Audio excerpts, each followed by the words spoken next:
Alors bonjour à tous, aujourd'hui on va faire une vidéo pour aller expliquer un petit peu ce qu'est la géobiologie sacrée et comment est-ce qu'on passe de la géobiologie à la géobiologie sacrée. Et pour ça, en fait, on n'est pas très loin, on est juste à côté de la maison à Sailly. Et à Sailly, il reste comme dans énormément d'endroits des constructions mégalithiques. On va faire un petit peu le tour là pour se donner un peu une première impression. Et en fait, on se rend compte que c'est un dolmen, mais qui s'est écrasé sur lui-même. On voit là au niveau des pierres, les autostases, c'est le nom des pierres, et on voit qu'elles se sont écrasées partout. Le plateau dessus, c'est littéralement posé sur lui. Nous, ce qu'on va aller voir aujourd'hui, tiens, on parle de géobiologie sacrée. Est-ce que dans ces différentes constructions-là, on va retrouver tous les éléments qu'on trouve en géobiologie? Donc, on va aller les tester un par un et on va voir ce qu'il en est.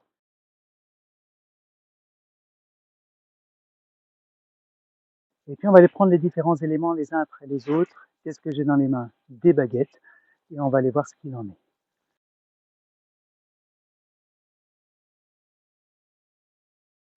On dit que dans tous les hauts lieux énergétiques, que ce soit les églises qui étaient souvent construites sur d'anciens dolmens ou d'anciens menhirs, eh ben, il y a un croisement d'eau, ce qu'on appelle en géologie un point foudre.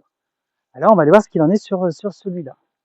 Pour ça, comment je fais? Je vais prendre mes deux baguettes en L, je vais avancer, et si normalement j'ai un cours d'eau qui traverse, en faisant le tour, je vais tomber 2 fois sur les baguettes qui vont bouger. Et normalement, s'il y a 2 courants d'eau, 2 rivières souterraines qui se croisent, donc ça c'est normalement, on dit que c'est ça, on va aller vérifier ce qu'il en est ici, comme vous pouvez le vérifier juste à côté de chez vous.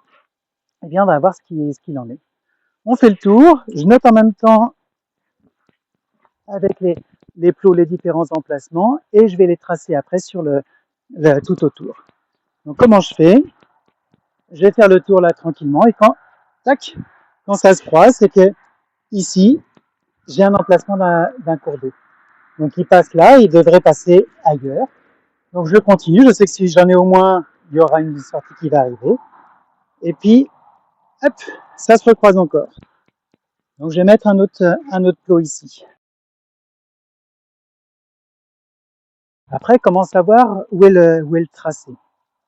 Comment savoir quel point va correspondre? Donc là, je vais aller là. Soit je monte dessus, ce qui n'est pas forcément le plus préconisé, on respecte quand même le lieu.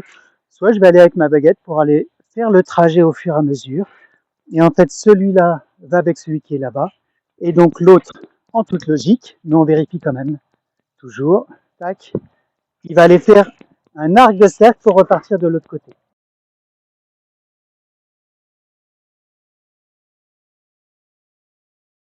Et donc voilà, si je commence à tracer les cours d'eau, donc qu'est-ce que j'ai fait?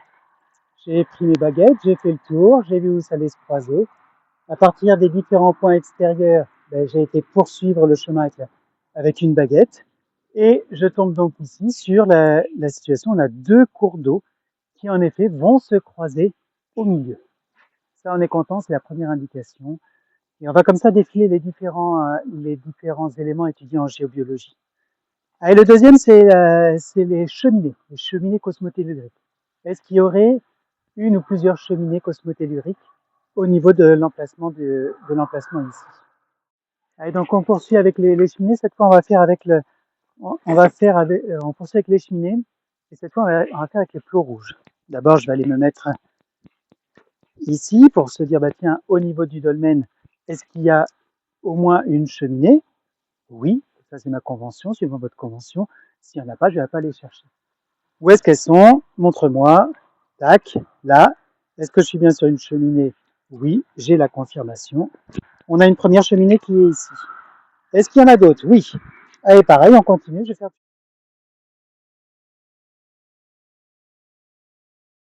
Est-ce qu'il y a d'autres cheminées? Non. Donc on commence à avoir un peu une architecture au niveau du dolmen. On se rend compte, tiens, c'est assez bizarre. On aime bien le mot bizarre quand on fait de la géologie sacrée. Il y a 4 cheminées, pour l'instant 2 cours d'eau. On va continuer les différents éléments. Le suivant, c'est le vortex. Est-ce qu'il y a un vortex? Oui. Où est-ce qu'il est? Tac, là. Est-ce que je suis sur un vortex? Oui. Allez, on va le mettre en orange. Est-ce qu'il y a un deuxième vortex? Non.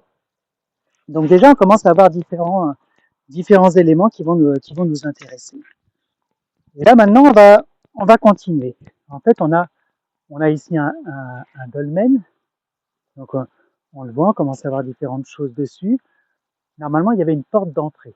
On rentre par un certain endroit. Là, pour l'instant, j'en ai aucune idée.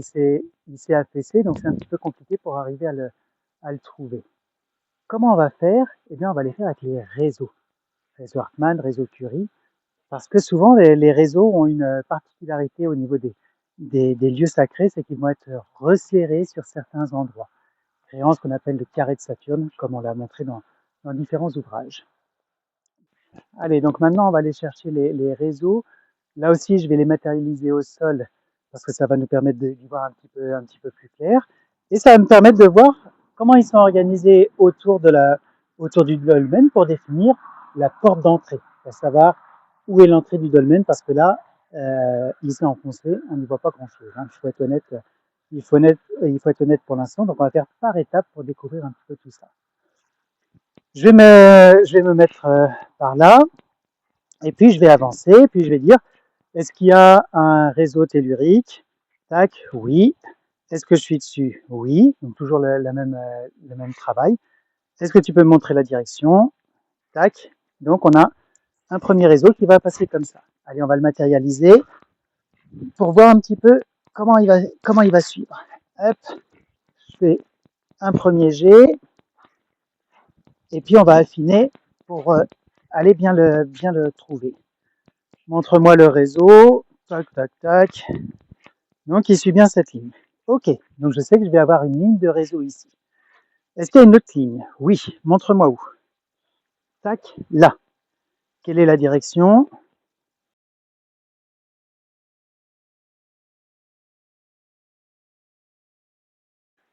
Donc là, si on regarde, on voit les différents tracés. Alors, il n'y a peut-être pas assez de perspective, mais on va se rendre compte qu'ils sont quand même assez proches.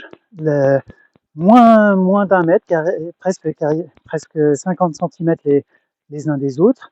Et si vous avez déjà étudié les réseaux telluriques, vous savez que normalement, pour les plus petits, c'est 2 mètres par 2 mètres 50. Et là, on est un peu face à une anomalie des réseaux. On va aller voir quand même s'il y a des croisements de réseaux. Je prends mon point le plus extrême à droite, là. Montre-moi le up. J'ai un premier croisement là. Je continue. Hop, j'en ai encore un autre là.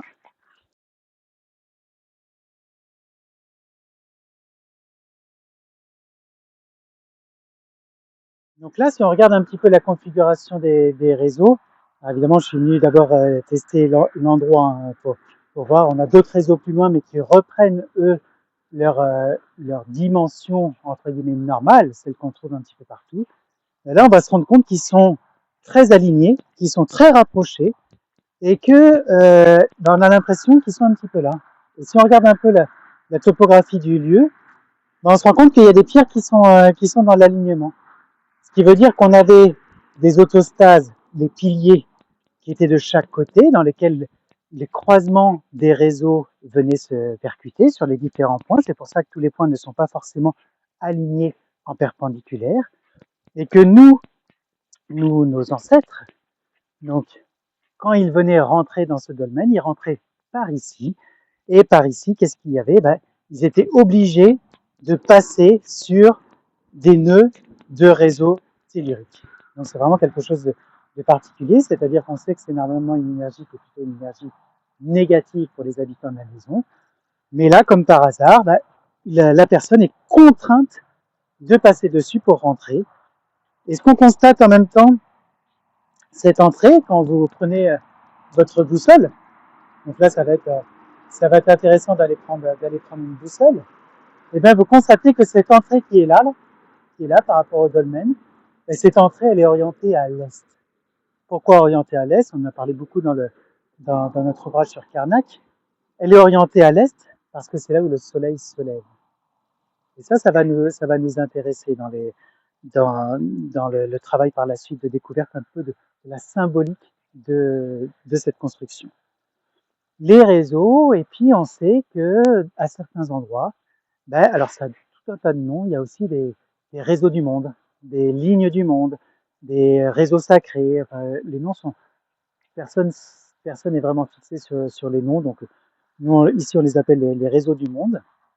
Tiens, mais on peut se dire, est-ce qu'on n'aurait pas ici aussi un réseau du monde qui passe, parce qu'on a la chance à Sailly où on habite d'être proche de Cluny et d'avoir le parcours qui passe, cette ligne du monde qui relie différents sites liés à Saint-Michel, qui passe comme par hasard dans la région. Est-ce que ça passerait là? Eh bien, ça, on va aller le tester. Comment on fait? C'est pareil. Par rapport à l'emplacement qui est là, sur ce dolmen, est-ce qu'il y a une ligne du monde? Oui. Alors, je vais prendre mes petits pots pour la matérialiser. On va l'étudier exactement de la même manière que les cours d'eau, hein, ou que les différents réseaux.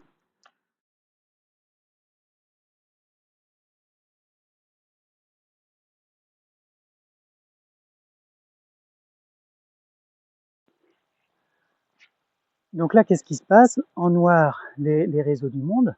En fait, on va se rendre compte que les réseaux du monde ici se croisent au centre de la, au centre de la structure, là où il y a comme par hasard un vortex, il y a quelques petits centimètres du croisement d'eau.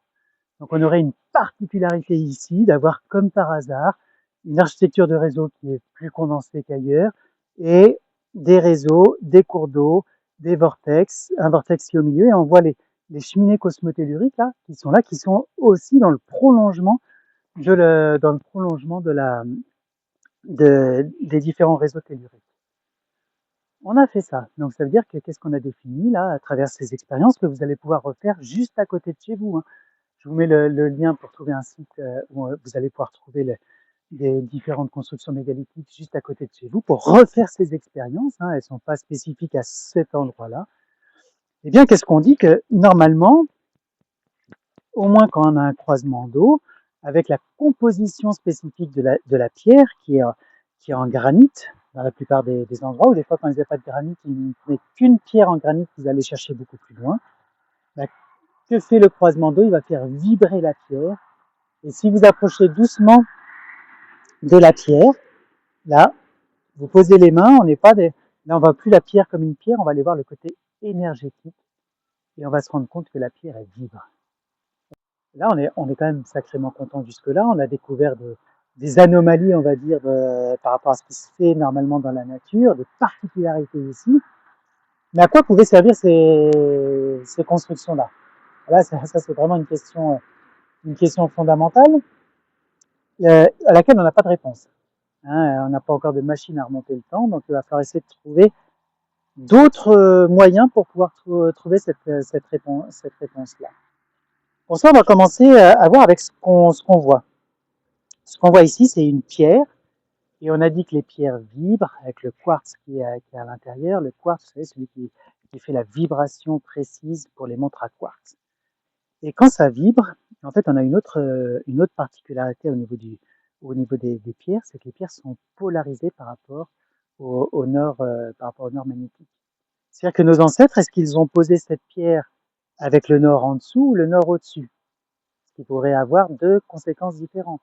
Si soit l'énergie elle va être repliée à l'intérieur, c'est-à-dire qu'on va faire un vase clos dans lequel l'énergie va remonter par les piliers, va être comme traînée par la toiture et redescendre au fond. Ça va faire vraiment un cycle là pour aller mettre une énergie vraiment particulière à l'intérieur. On essaiera de donner un peu des définitions par la suite.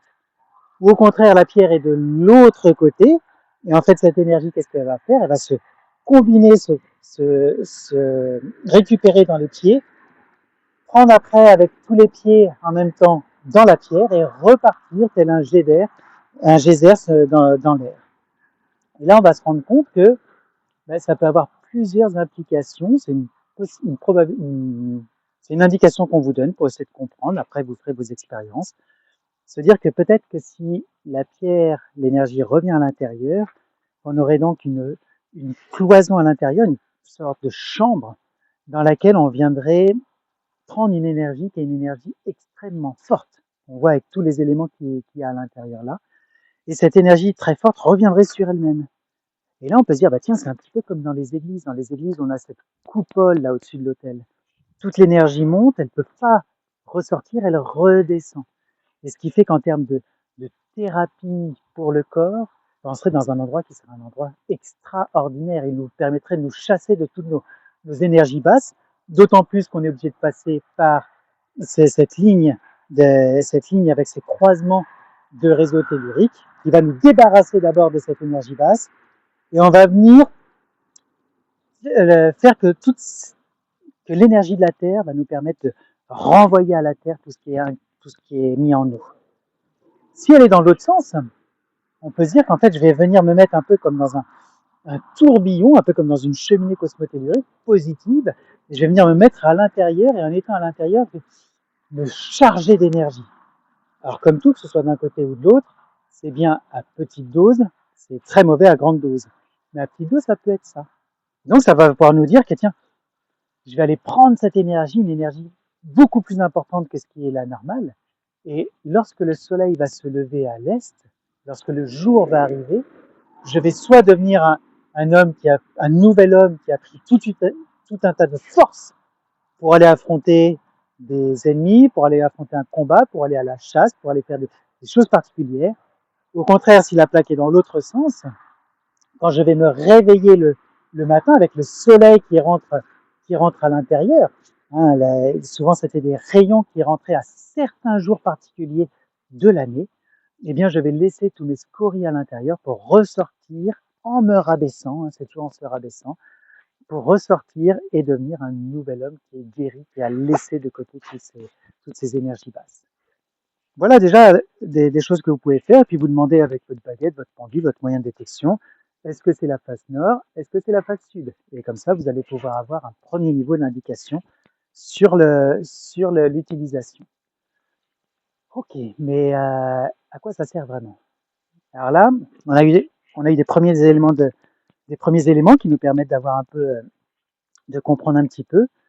Et là, il y a quelqu'un qui va pouvoir nous aider. Et cette personne qui va pouvoir nous aider, c'est le gardien des lieux. Et le gardien des lieux, lui, il va pouvoir nous transmettre des informations sur ce qui s'est passé ici il y a des milliers et des milliers d'années. Alors, je ne connais pas la datation de celui-ci, mais souvent, il y a des constructions qui ont au moins 4 ou 5 000, 4 ou 5 000 ans. Et là, il va falloir se concentrer, aller lui parler, aller lui demander, lui dire bonjour d'abord, et une fois qu'on aura fini de lui dire au revoir, c'est une présence qu'on remercie comme n'importe qui. Et aller se concentrer à lui pour savoir un petit peu qu'est-ce qui se passait ici. On peut toucher en même temps les pierres où le gardien des lieux il est autour et il va vous parler. Alors il va vous parler, il va pas forcément dire des mots. Ça peut être des mots, ça peut être des visions, ça peut être des sensations, ça peut être tout un tas de choses. Et avec plusieurs éléments, c'est un peu comme si vous donnez des bouts de puzzle. Et avec ces bouts de puzzle, si vous allez faire vos expériences avec d'autres personnes, eh bien vous allez pouvoir reconstituer peut-être pas l'intégralité du puzzle, mais au moins commencer à y voir plus clair. Une fois qu'on a pris toutes les informations, on remercie le gardien des lieux pour sa présence, pour ce qu'il nous a donné comme information. Et là, vous verrez que chaque lieu a sa caractéristique spécifique. Ici, c'était un lieu pour aller se préparer pour faire de la chasse, avec une orientation particulière en fait à l'est et un est qui est au lever de la lune et pas au lever du soleil. Donc, petite particularité à ce niveau-là. Mais donc, c'est comme ça que vous allez pouvoir découvrir la particularité de chaque lieu, quelles étaient leurs utilisations dans la vie de nos ancêtres. J'espère que cette vidéo vous a plu, ça vous a permis un petit peu de comprendre comment on passe de la géobiologie, de l'étude de ces différents phénomènes pris les uns à côté des autres, à une géobiologie sacrée dans laquelle on a une particularité géographique où on a un lieu qui recueille énormément de choses différentes.